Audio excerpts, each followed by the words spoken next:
Hello, Taylor Ellwood here, and welcome to the Magical Experiments stream. And as I've mentioned to you, I am going to be doing these infrequently now. So you'll probably see this, every couple weeks or so, depending on what's going on. And the focus of this is really changing more to getting back to kind of the ongoing magical work that I'm doing. Um, so, with that in mind, I want to talk about the work that I've been doing around sacred masculinity and specifically around Phallos.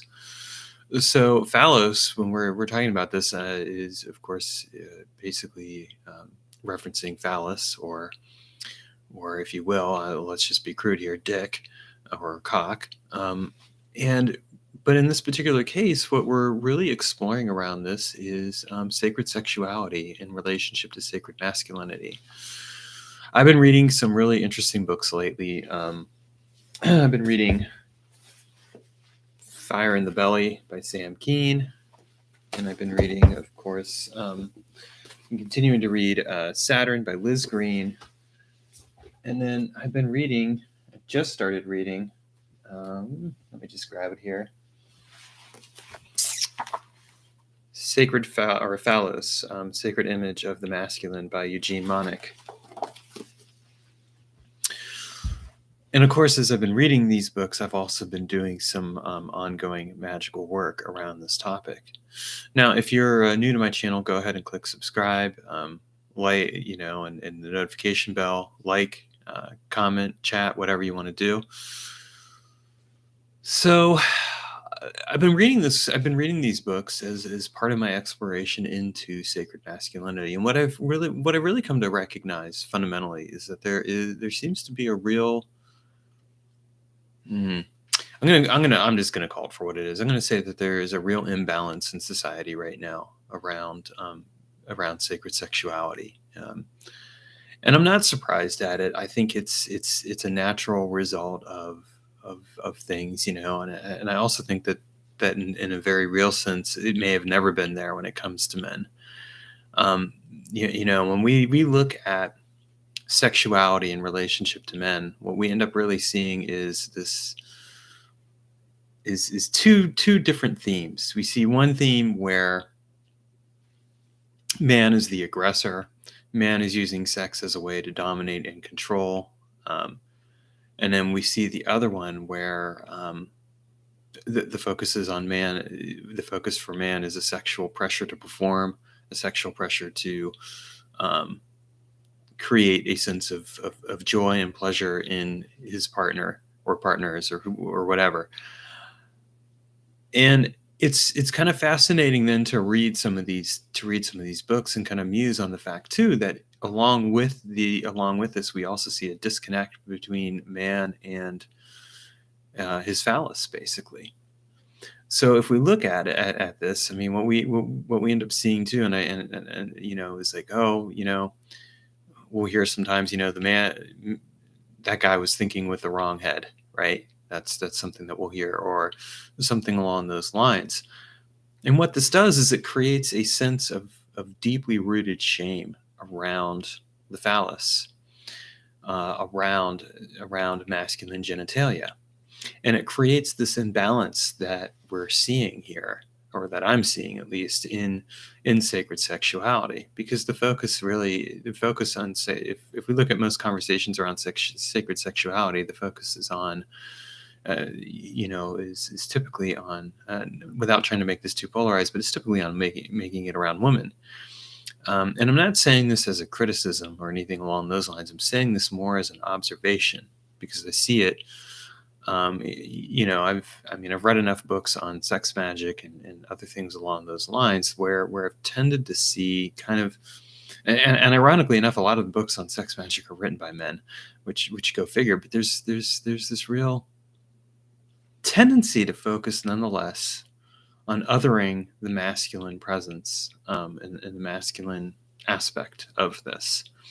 Now, for those of you who may not identify as a particular, as either masculine or feminine, I'm not sure where the whole gender thing falls into play with this, and I'm just going to be upfront about that. I'm not, and I'm not saying that because I'm saying that because I don't, I don't want to make this into like a polarity thing per se, but in a lot of sex magic books, that's what you end up seeing. You see a lot of focus on polarity. Um, but I'm drawing upon what I'm reading and exploring it, and that's the caveat I want to put out there, because this is really for me, this is about for my own journey, at least, this is really around exploring um, my own relationship with masculinity. And what I've come to realize is that when I've looked at my own relationship, I've seen how divorced I am from my masculine presence. That's begun to change. I've been really stepping into and embracing that in the last couple months, and it's been interesting to watch the change in my life as a result. Because I think that the majority of men out there, and I think this spills over really to other genders as well. But but I can't. I'm not going to really comment on that because I can only speak to my own experience. Um, but what I'm seeing is that there is a very real sense of like with men. There's a fundamental disconnect, a lack of rootedness, if you will, in their masculinity. You have a lot of nice guy syndrome where where guys act nice but really aren't. Um, they're codependent. They have covert agreements, things along those lines, and this in and of itself plays a role, I think, as well in the relationship that a man has with his phallus, because there is again a fundamental lack of rootedness with it. Men are not fundamentally encouraged by themselves or by society to embrace that. It's interesting. I was looking on Facebook, on the social media there, and what I noticed is that in general, if the topic of sex was even coming up at all, most of the people that I saw posting about it or commenting about it were women, not men. And I think this is because we are not fundamentally encouraged to be comfortable with that aspect of ourselves or to share it in a way that is healthy or good. And I think that this contributes to a lot of the problems then that result in society as well. I'm doing a lot of thinking about this. So what I've been doing is I've been doing some magical work around this, where I've been working with Phallos as as basically an archetypal energy or current, or um, the embodiment of the masculine. And I've been doing this through scrying. What I'll do is I have a black mirror that I use for scrying, for most of my scrying work. I'll set up a candle in front of it.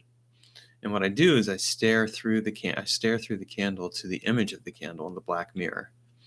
Now, what I'm finding relevant for all of this, and I think this is relevant, is that I'm finding it very relevant to use a candle with this, because a candle is an embodiment of phallic energy in some ways. And you light the candle and you're kind of lighting that creative fire, the potential for life and light and warmth, but also the potential for destructiveness as well. And that's just kind of the nature of these things. And I think it's worth noting that in this kind of work.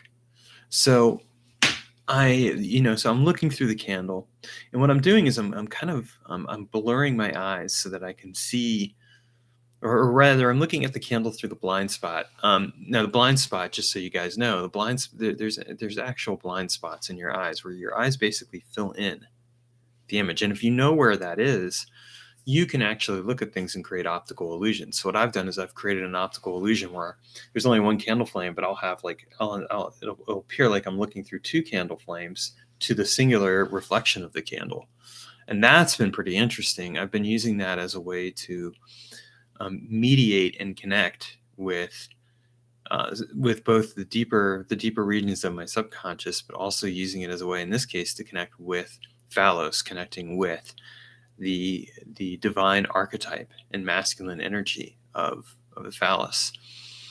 And lately, what I've been doing too is I've been working with Eros. So what I'll do is I'll set up the statue of Eros behind the scrying mirror, and the reason for that is because Eros. So in Greek mythology, Eros is treated as the son of Aphrodite sometimes, but he's also described as the oldest and the youngest of gods, and he's basically meant to embody the primal need for movement. A lot of people associate Eros with sexuality, and certainly that's an aspect of it. But Eros goes a lot deeper than that. And so, what I've been doing is I've been working with Eros as well, kind of just staring through the flame and letting him connect with me and kind of lead me into a deeper relationship with the sacred masculine overall, but also healing, but also in this process doing kind of a healing work around my own relationship with Phallos, because I found that what I found is that basically men aren't very comfortable, and I would echo that that's my own relationship in a very real sense. So it's been very primal and powerful to go into and experience this fundamental recognition of myself, but also kind of this overall branching recognition, and to realize that part of the sacred masculine and the sacred energy, the sacred sexuality is really kind of finding a rebalancing within ourselves around the sexual expressions in whatever form or shape they come in, that we have. And then on top of this, I've also I was watching a presentation on Saturn today, and they were talking about how Saturn actually, in a lot of the images of Saturn, or also known as Cronus, that there is a depiction of him with an erect phallus in a lot of these pictures. And I thought that was really interesting for two reasons, actually three. First reason is because he gelded Uranos, his father. And so there's that aspect of it. The second, of course, being him kind of representing this potent primal force that replaced Uranos for a time, and at the same time representing time, and especially the inevitability of time. And how do you deal with that? And that's something I think men deal with in a lot. I think men and women deal with it in different ways, but I know for men it's something that's kind of terrifying in a way in terms of what we deal with around that. The lack of potency, the lack of kind of feeling the effects of age, and how do we try to stay young? I think people in general try to focus on that, but it's a very real and interesting thing. And so linking Saturn to that has been fascinating to me. And then on top of that, looking at the connection or between Saturn and or Cronus and Aphrodite. So Aphrodite is one of my patron. It is my patron goddess, basically, and of course she's the goddess of love. Well, in some in some of the ancient Greek mythology, she was born out of the when Cronus grabbed gelded his father, he grabbed his genitals and threw them into the sea, and then she came out of the foam of the sea from that. Yeah. So, again, there's this fundamental connection there, which is really fascinating as well. So what we end up seeing is a lot of imagery around this, and I think that really, when we look at this concept of Phallos as a primal masculine of my being, I've gotten involved in men's groups. I'm connecting and talking with other men and really getting to know them in a different way than I have before. I'm sharing space and sacredness with them, and this is a really huge thing and very powerful. And then on top of that, then there's just the ongoing books that I'm reading, and what I'm reading and discovering really is a fundamental truth that I think is glossed over and ignored.